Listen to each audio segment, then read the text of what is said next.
Continuing the development of the laser two-gun target simulator system I've been working on.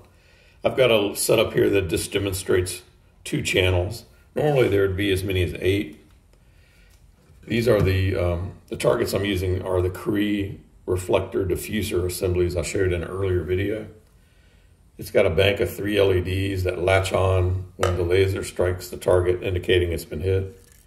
And it's latched on and reset with this master reset switch here. This is the LDR mounted in the focal point, the light dependent resistor that senses the laser light. And it's just got a magnet here mounted on the back so you can attach it to some metal surface.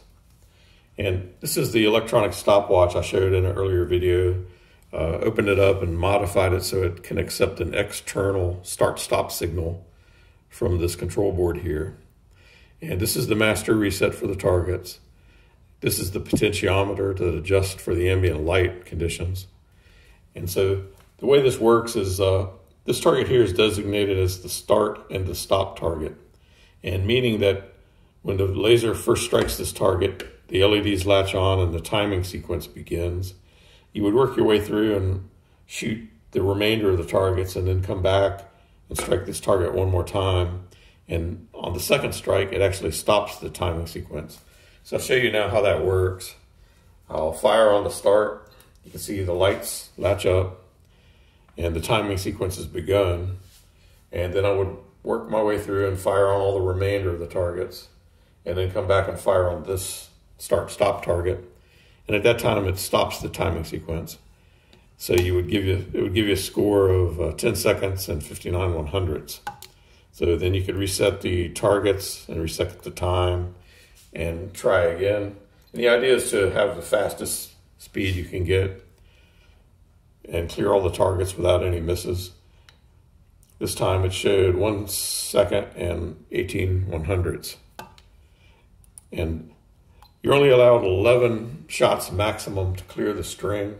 So you have to remember, sometimes the matches only have maybe 6 targets, sometimes 7 or 8. So you have to be cognizant if you miss a target to make sure that you have 1 bullet left to strike the stop target. Because if you do not strike the stop target, you get a penalty maximum time of 30 seconds.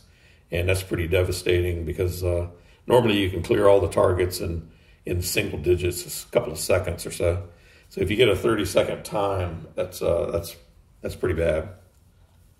So I'll show you one more time. Start the sequence, go back, getting 1 second and 47 hundredths.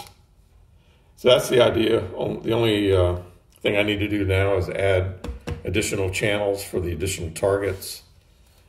And I'll probably also combine these 2 resets into 1 switch. And then it'll be pretty much ready.